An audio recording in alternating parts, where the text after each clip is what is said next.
Langue des signes. Silence. Handicap. Sourd-muet. Isolement. Appareillage. Oralisation. Bilinguisme. Sourd. Ben oui, quand même. Qui utilise malentendant? Alors, est-ce qu'on parle quand vous parlez des malentendants, est-ce que dans votre esprit, vous entendez quelqu'un qui entend mal, c'est-à-dire qui entend qu'à moitié, par exemple un peu comme moi, qui en vieillissant entend moins bien, ou est-ce que vous pensez à peut-être quelqu'un qui est sourd, mais dont j'ose pas dire qu'il est sourd, et dont je vais dire, de façon politiquement correcte, un euphémisme, malentendant? Réfléchissez 30 secondes. Être mal quelque chose comme identité.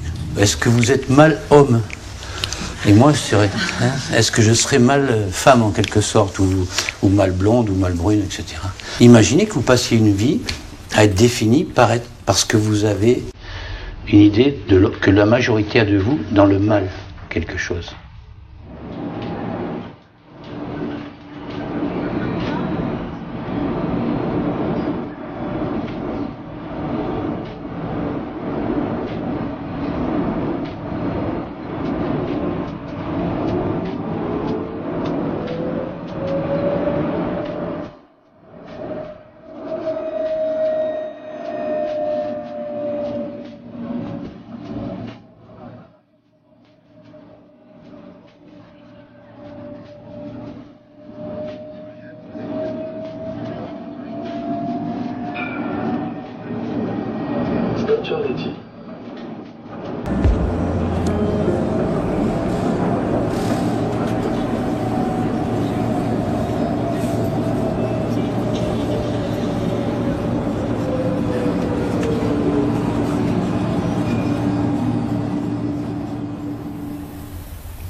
Sandrine. Sandrine, attention, il y a une surprise. T'es prêt? Joyeux anniversaire. Joyeux anniversaire. Joyeux anniversaire, Sandrine. Joyeux anniversaire. Ouais. Regarde, attends, elle regarde. Ah, vas-y. 1, 2, 3. Ouais, génial, bravo.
Qu'est-ce que tu fais?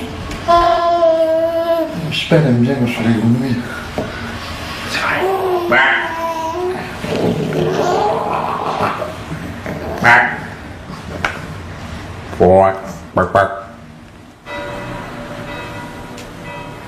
Et cette petite Sandrine, elle mange bien? Oui, oui. Et depuis quand vous avez des doutes? Enfin, c'est venu doucement en fait, quelques petits signes. Et puis. Maintenant, on pense qu'à ça. Bon, on va faire quelques tests très simples.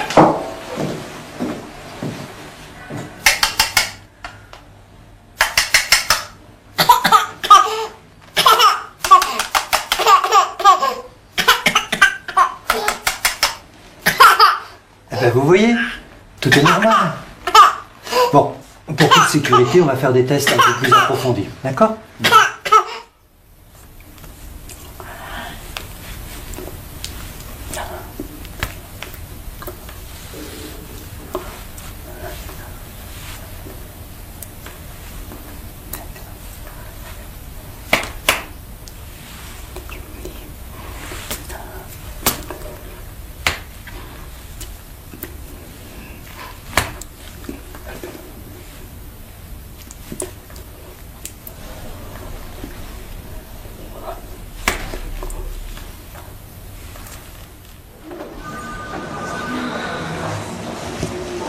Bonjour.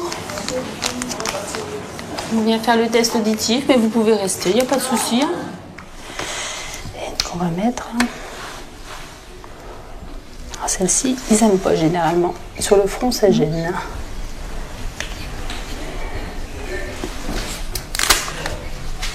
C'est à gauche.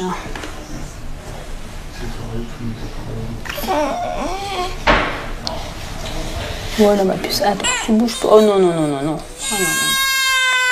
Bon, des fois, quand on colle, il rouspète un petit peu, mais après, on va attendre qu'elle se calme. Hein. De toute façon, il n'y a pas de souci. Voilà, donc là, en regardant sur l'écran, on voit le test a commencé au niveau de l'oreille gauche. Hein. Ça va augmenter tout doucement. Hein. Et à la fin, l'appareil me dit c'est ok, c'est bon. D'accord. Est-ce qu'il y a des antécédents de surdité dans la famille? Mon mari. Les apports des appareils. Ok. Les apports des ordi, les apports des appareils. Okay, bah, vous voyez, c'est important de faire ok.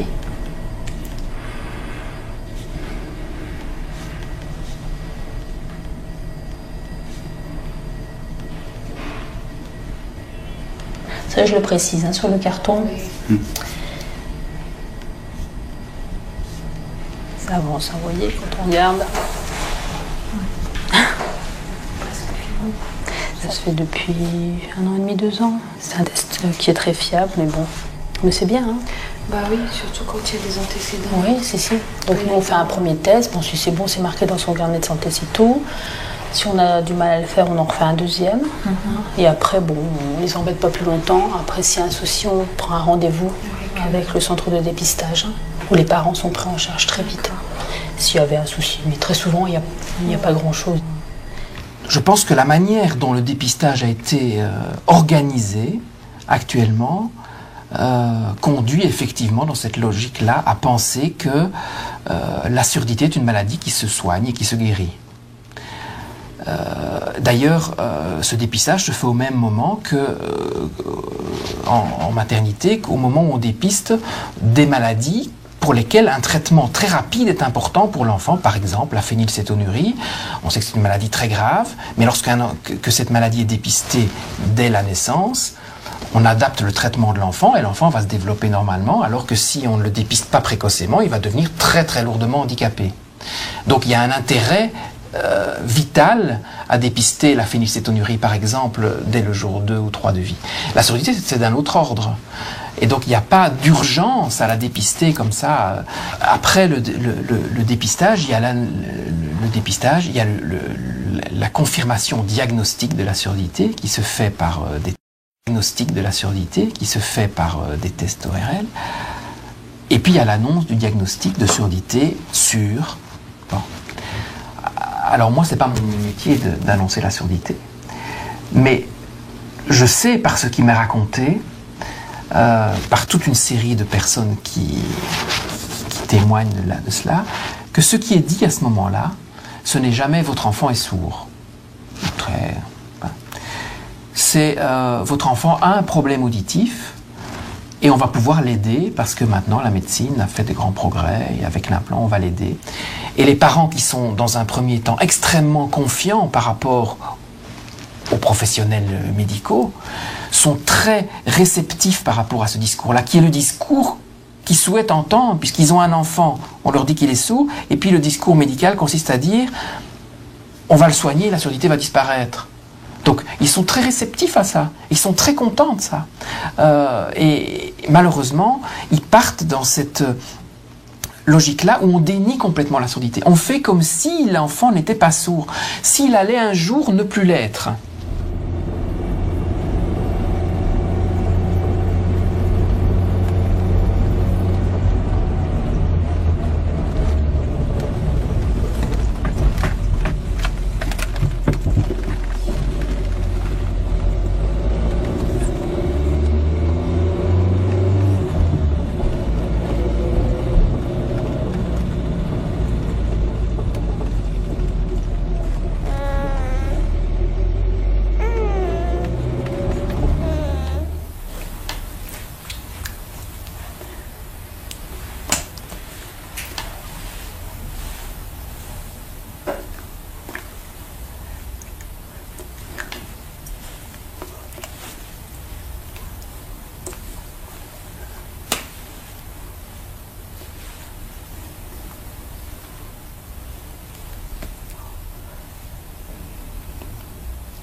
Sandrine, tu viens manger?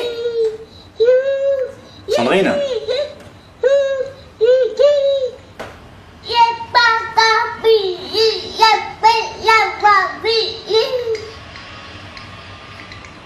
Tu viens, Sandrine? Tu viens?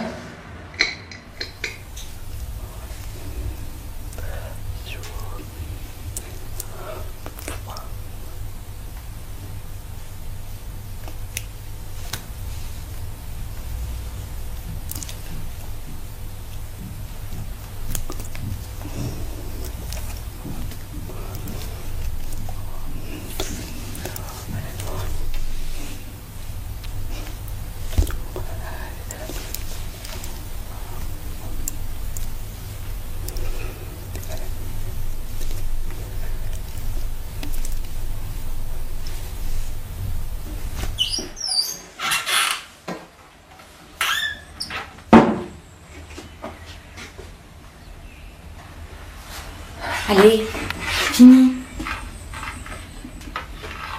Tu resteras là jusqu'à ce que tu aies terminé.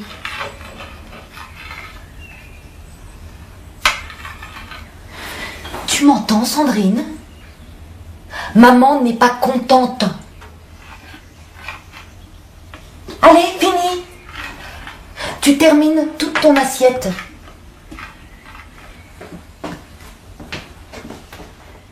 Il se trouve dans notre pays que ceux qui s'occupent précocement de ces questions-là d'annonce, de diagnostic, sont extrêmement orientés, de par leur formation, n'est-ce pas, par une idéalisation du sonore. Et qu'ils ne conçoivent la parole et le langage que sur le seul vecteur sonore.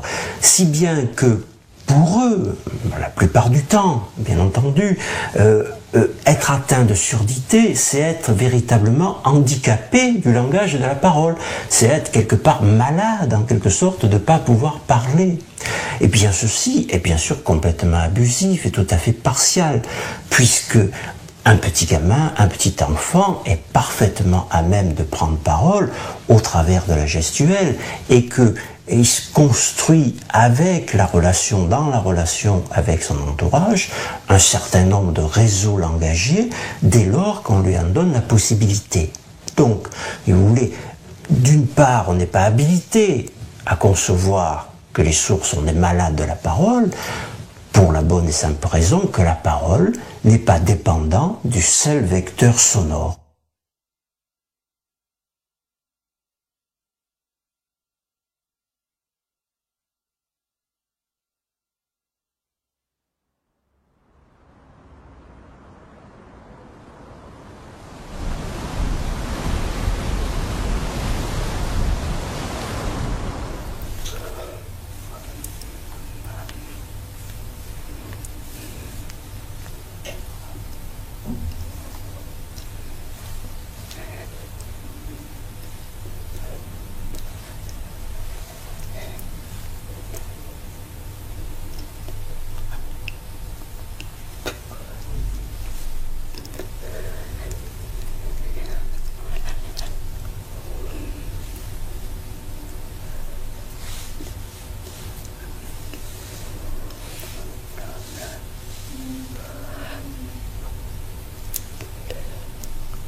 Vous allez dessiner un parallélépipède rectangle et vous allez écrire le nom de chaque sommet, comme au tableau. Attention, il y a un sommet caché, on va l'appeler H. Vous savez qu'il s'agit d'un parallélépipède. Réfléchissez bien. Quand vous aurez fini de dessiner, vous allez répondre à la première question. Quelle est la forme des faces ? Vous savez qu'il s'agit d'un parallélépipède.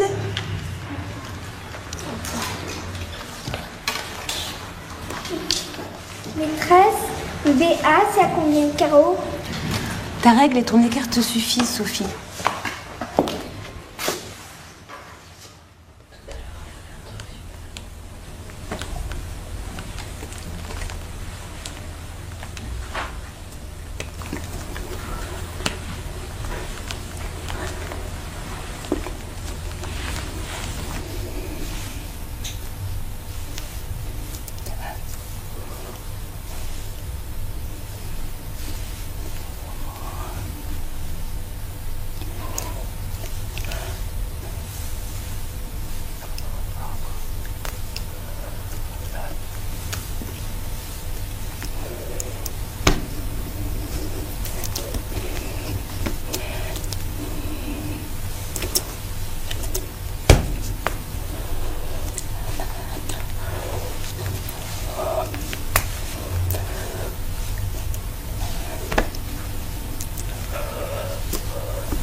Tiens, voilà.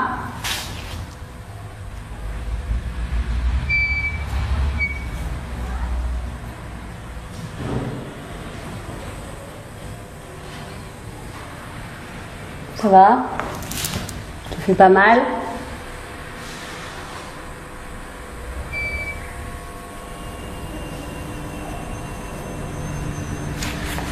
Tu m'entends, Sandrine?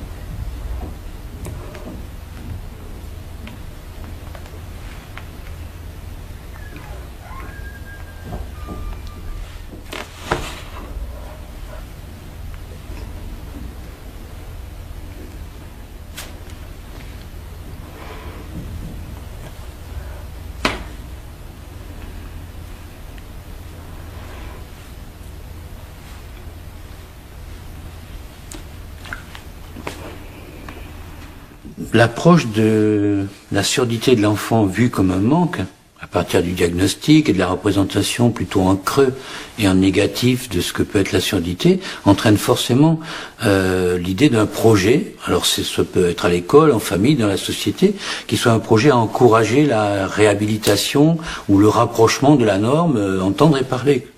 Et ça, c'est quelque chose qui dure depuis des siècles, sur lequel certains s'obstinent pour X raisons. Il y a peut-être des motivations très profondes de l'ordre du religieux pendant une période. Il y a des motivations en termes de socialisation. Il y a des motivations proprement pédagogiques en termes de l'écriture est proche et phonologique. La phonologie va être un outil pour l'écriture. Et puis mon enfant sera comme les autres. Il y a quelque chose de l'ordre du regard de la société. Cette dynamique-là qui se met en place, bien entendu, va être offerte aux parents, on va leur offrir en quelque sorte ce traitement par le son, et ils vont souvent, certains vont parvenir à relativiser ceci, mais enfin, souvent certains vont penser très tôt que c'est vers ça qu'il faut aller, et du coup tout ce qui va être proposé ensuite comme formule intégrative, individuelle, dans des milieux où n'existent pas les langues signées, vont être préférés par les parents. Non pas parce qu'ils ont, comme on dit, choisi, mais souvent parce que, en quelque sorte, la manière dont leur a été présentée la surdité, dont leur a été présentée la parole, dont leur a été présentée la langue des signes, eh bien, d'une certaine manière, ce qu'ils ont retenu, c'est que, en fait, pour parler, il fallait surtout ne pas signer.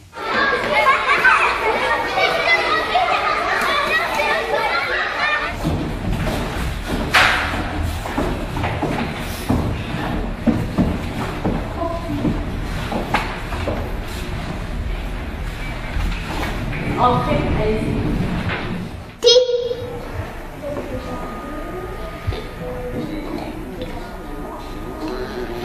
Là.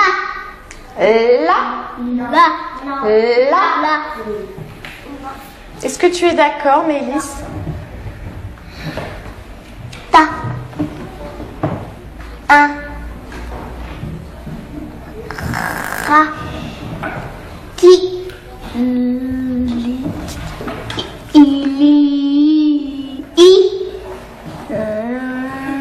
Oui, il.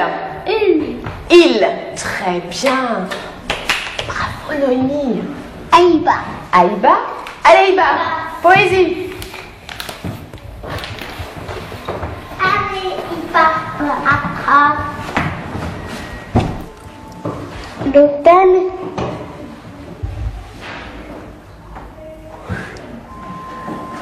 On voit tout le temps, on entend quelque chose qui vous étonne.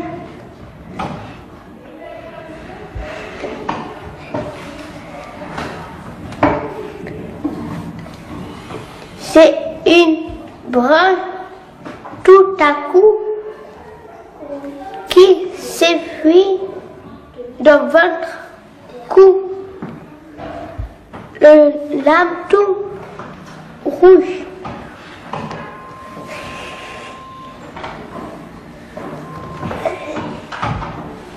Un d'une autre couleur encore. Bravo, Iba. Bravo. Qui s'effeuille dans votre cou. C'est un petit arbre tout rouge. Bravo. Milo, qu'est-ce qu'il fait, Milo? Milo est tape. Oh bah, c'est marqué Milo tape. Non. Milo.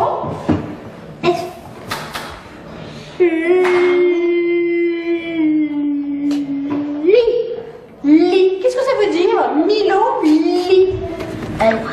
Ça veut dire quoi? C'est quel verbe?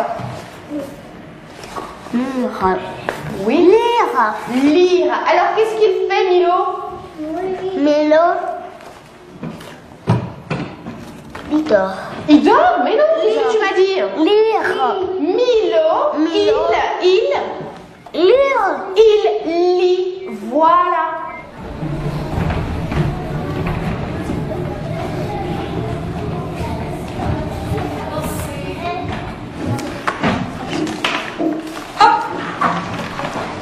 Alors, on a écrit bien gros. Il y en a qui écrivent encore un petit peu petit, hein, je voudrais un petit peu plus gros. Bah alors, Gériline, t'es fatiguée ce matin. Tu as bien regardé? Non. Baissez les ardoises, on va corriger. La réponse, c'était bien 34. Regarde. Voilà. D'accord, Gériline? Hein? Attention, regarde bien la ligne et la colonne. Voilà. Une autre. Vous êtes prêts? Alors, je veux juste vérifier, sans écrire, juste en levant le doigt. Quel est le nombre qui va être ici? Martin. 39. Celui qui va être ici. 59. Celui qui va être avant celui-là. 52. Celui qui est après celui-là. Oui, Gériline. 44. Très bien. Celui qui est après...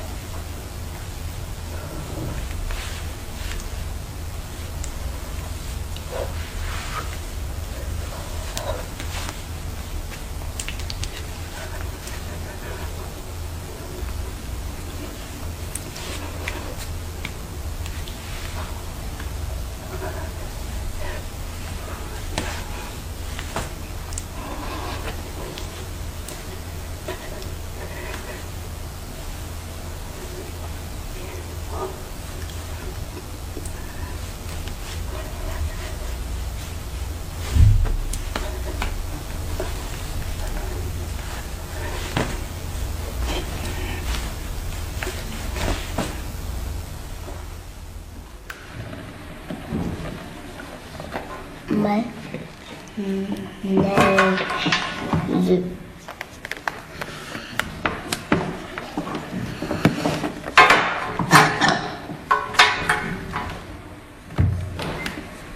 Qu'est-ce que tu dis? Que dis-tu? Je dis, maman, je veux un manège. Et ta maman... Maman, vas-y, recommence. Maman...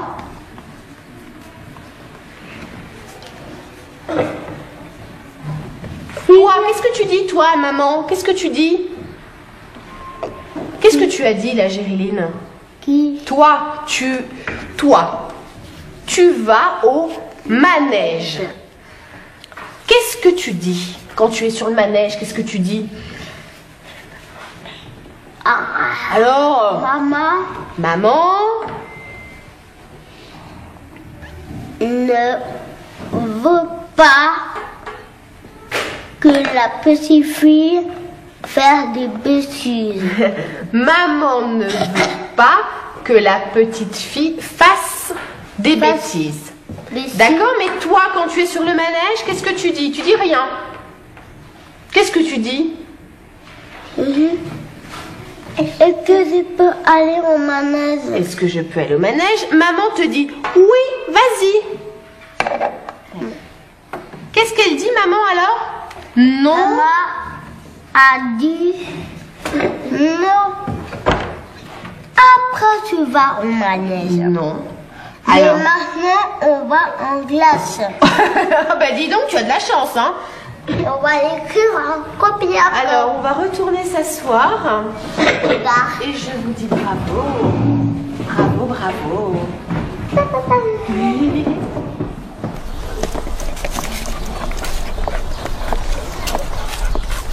On y va, Doudou?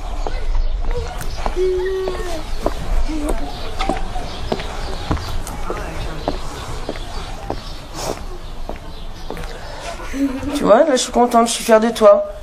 C'est ça qu'il faut que tu m'emmènes aussi pour le français. Et pour le reste, hein. Que des très bien, moi, je veux, hein. Tu le sais, hein. D'abord, qu'est-ce que je t'ai dit? Cette année, il faut que tu sois la première, hein. Et rien d'autre. Sera peut-être c'est deux. Non, c'est pas peut-être, c'est sûr. Non, non, c'est sûr. Cette année, tu passes en CE2, c'est sûr. C'est pas sûr. Non, non, moi je dis c'est sûr. T'as intérêt à passer en CE2, Géréline. Je t'ai dit, l'année dernière, il y a eu des conséquences, mais cette année, faut pas que tu redoubles, hein. C'est l'après de l'annonce, on va dire que ça a été plus dur pour moi. Quand j'étais avec ma fille, bon, le seul truc que je lui demandais, c'était pardon. Voilà, la seule chose que je pouvais lui dire, c'était pardon. Pardon qu'elle soit sourde, pardon de lui avoir donné cette malformation. C'était ma seule faute, en fin de compte. Je la voyais comme une faute. On est beaucoup plus entendant qu'autre chose. Donc la parole, c'est d'abord l'outil même pour pouvoir arriver dans une activité professionnelle assez intéressante d'une certaine façon. Je pense que plus elle sera dans la parole, plus elle travaillera là-dessus, plus la communication avec les autres personnes, les autres gens ira plus facilement. Je sais pas, après c'est une vision des choses. Moi, c'est peut-être le fait aussi, après, on est qu'une femme, son entourage est entendant, donc j'ai pas de, c'est la seule solution au jour d'aujourd'hui.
Pour l'instant, on travaille sur le texte. Le dessin, on verra après.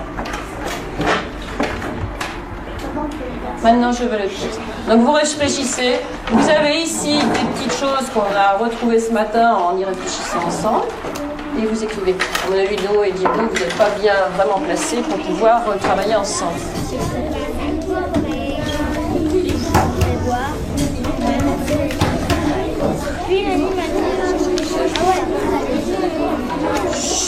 Ellie, si vous vous chamaillez, vous changez de place, les filles. On s'est baladé.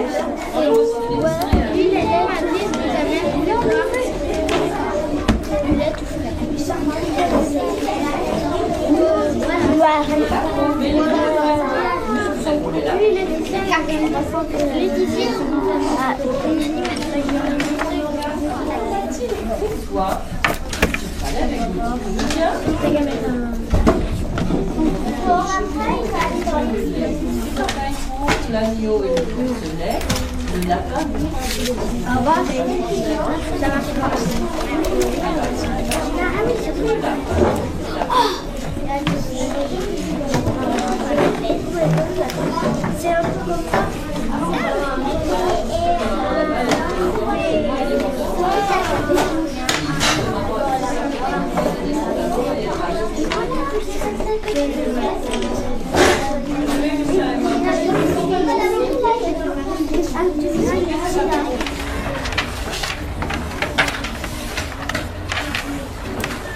Allez, on y va.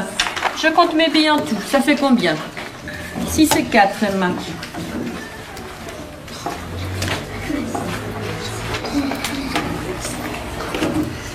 J'ai contre eux. Allez, Emma, on compte. Je compte mes billes. 6 plus 4. Alexis.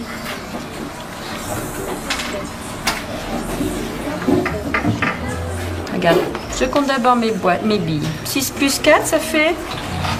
Alors, on est d'accord? 45, 4 boîtes, 5 billes, plus 28, 2 boîtes et 8 billes. Alors, 5 et 8, comment je vais faire pour calculer? 5 et 8, ça fait combien? Gauthier, j'en fais quoi de mes 5?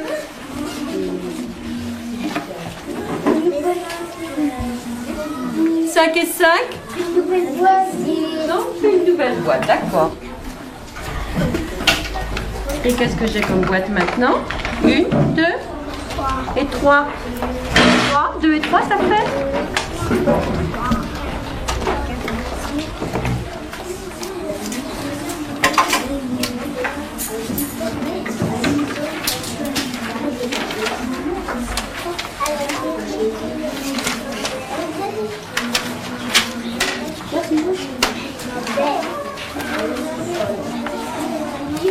D'accord. Ça y est, tout le monde a corrigé là les CV?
modéré.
Le bilinguisme, c'est la capacité offerte à un individu sourd de se révéler à travers une première langue qui correspond cognitivement à ses processus d'appréhension du monde. Il est visuel. Enfin, c'est aussi l'occasion de faire l'aller-retour entre deux langues, de passer d'une culture à l'autre, de prendre du recul sur lui-même, de pouvoir accéder à ce qui participe de la culture générale de l'école, de la société, des familles, à travers le livre, à travers l'écrit. Et là, on voit tout d'un coup se révéler une capacité pour les enfants sourds, évidemment, pour les enfants entendants de parents sourds, et je dirais même pour un certain nombre d'enfants entendants.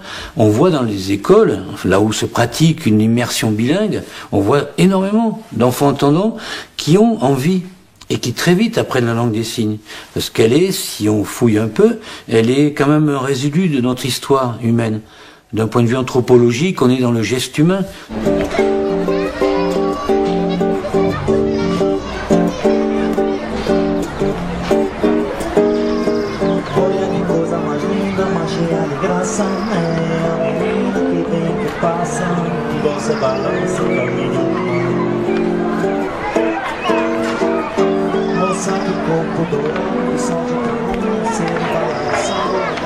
Tu fais du cheval? Ouais.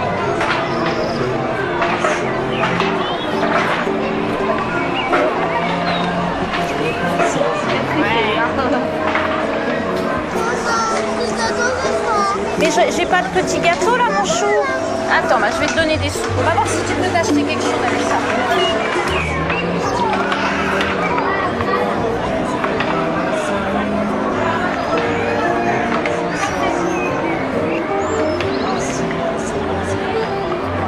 La société montre les gens sourds comme des handicapés. Et moi, je ne ressens pas la surdité comme un handicap. Et ça me gêne. Qu'on me plaigne. Bah, ma pauvre, ton fils il est sourd. Ben non, je suis pas pauvre, mon fils il va très bien. Il a juste une petite différence. Et il y en a qui portent des lunettes qui ont des problèmes de vue. Ben, lui, il a des problèmes d'audition. Et il a sa langue, et il va très bien. Et voilà, enfin, c'est ça qui me gêne. Moi, je ne concevais pas d'élever mon enfant sans une communication directe, rapide, comme avec mon autre enfant. Et la langue des signes, c'était... voilà, c'est sa langue, c'est une langue, c'est plus facile que de l'obliger à parler, et qu'il n'entend peut-être pas tout ce que je dis, et qu'on ne communique pas correctement, et avec des malentendus. Et Paul, il ne se sent pas handicapé. Mais moi, j'appréhende le jour où il va prendre conscience que pour la société, il est handicapé.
C'est très bien.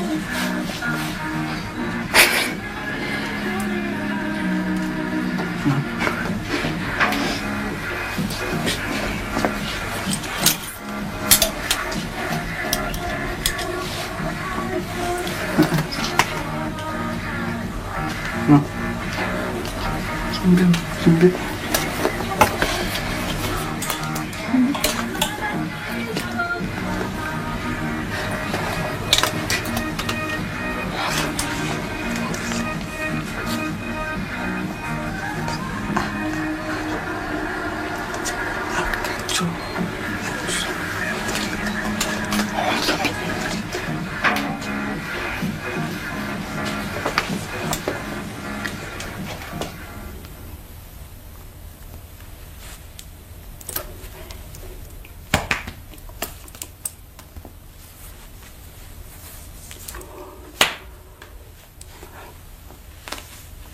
Ce que je vous propose aujourd'hui, pour vous, c'est une filière professionnelle. Filière professionnelle, d'accord? Tu veux faire quoi? Tu veux faire quoi? Je veux être l'ingénieur de la vie. Je veux être l'ingénieur de la vie. Aéronautique, mais il faut être bon en maths et en physique. T'es bon en maths? Je suis très bon en maths. Mais c'est dur pour les sourds, hein? C'est dur pour les sourds.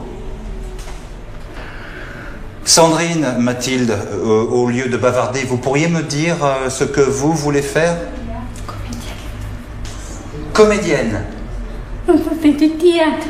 Tu veux faire du théâtre, mais il faut parler. Il faut parler pour faire le théâtre. C'est difficile.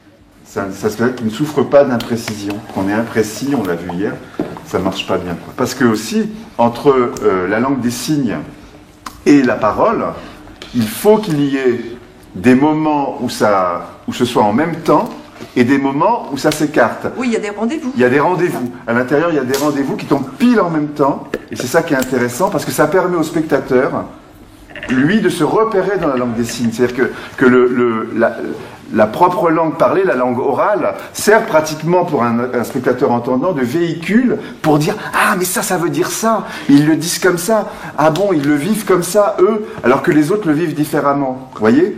Et c'est très important d'avoir cette différence parce que tout Nathalie Sarraute est là aussi. Et tu veux que l'on travaille Oui, bon, on verra. Non, de toute façon, ce que je voulais dire, c'est que tu veux qu'on travaille d'abord la première partie avant l'arrivée des voisins. Oui, c'est important, oui.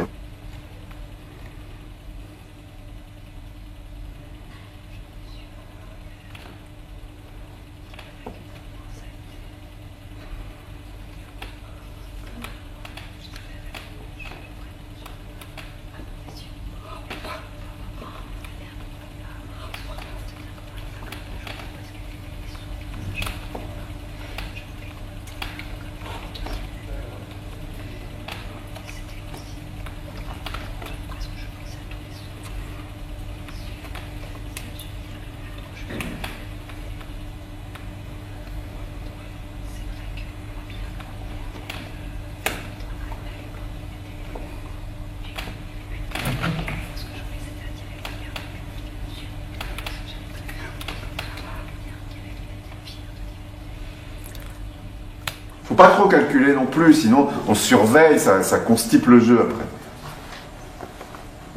Ah, d'accord? Donc ça va, sentez-vous. Profitons de ces répétitions pour redonner un peu de liberté quand même.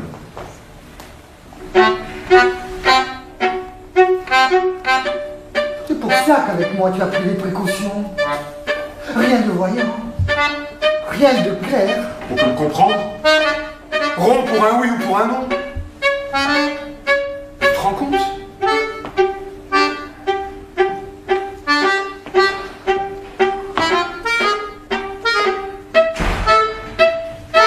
Maintenant, ça me revient. Ça doit se savoir. Je l'avais déjà entendu dire. On m'avait dit de toi. Vous savez, c'est quelqu'un dont il faut se méfier. Il paraît très amical, affectueux, et puis paf! Pour un oui ou pour un non, on ne le revoit plus. J'étais indigné. J'ai essayé de te défendre. Et voilà que maintenant, avec moi, vraiment c'est le cas de le dire, pour un oui ou pour un non, parce que j'ai dit, c'est bien ça. Oh, pardon. Je ne l'ai pas prononcé comme il fallait.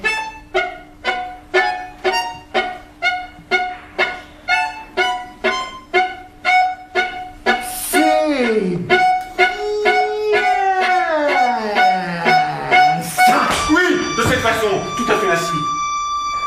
Avec cet accent, il semble bien cet étirement. Oui, je t'entends. Je te revois. C'est bien ça. Je n'ai rien dit. Et je ne pourrai jamais rien dire.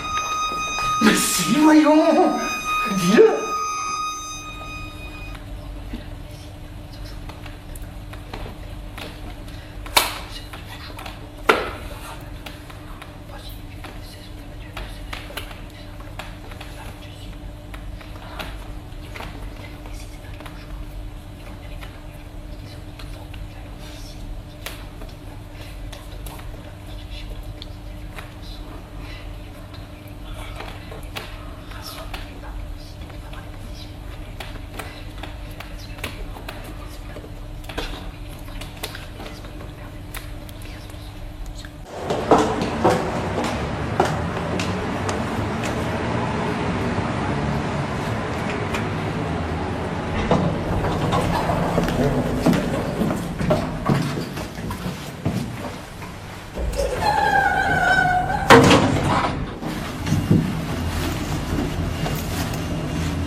Allez, applaudissez, applaudissez. Que tout le monde lève les mains. Alors je voulais vous dire que déjà, nous sommes simplement à Paris, mais il y a aussi d'autres personnes qui viennent d'autres lieux. Les JMS se passent dans le monde entier. Reprenez avec nous tous ensemble les signes de la chanson de la JMS, Journée mondiale des sourds. Aujourd'hui, c'est une belle journée. Sentez les vibrations et changeons. Enivrons-nous toute la journée, toute la nuit durant. Allez, venez. La Fédération mondiale des sourds a été la première à lancer la Journée mondiale des sourds en 1958. La journée a été modifiée plus tard en semaine, la Semaine mondiale des sourds. Elle se tient annuellement la dernière semaine du mois de septembre. Et la semaine culmine le dimanche avec la Journée internationale des sourds.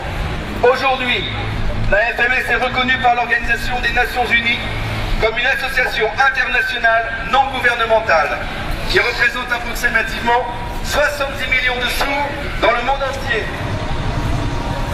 La mission de la FMS est de promouvoir les droits humains de la communauté sourde, droit à la langue des signes, à l'éducation, à l'information.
Allez-y, si vous voulez y aller.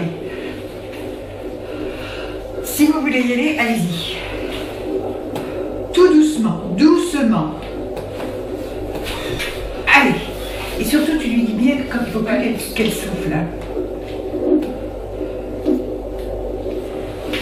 C'est très bien. Allez-y encore. Non. Très bien.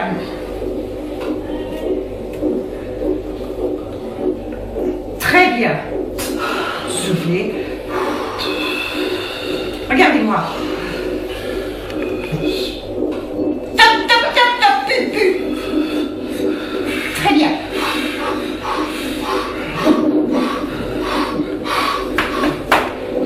Pas pousser, pas pousser, pas pousser.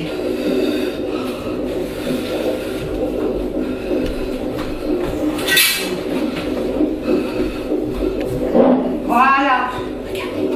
Vous voulez l'attraper? Voilà. Super.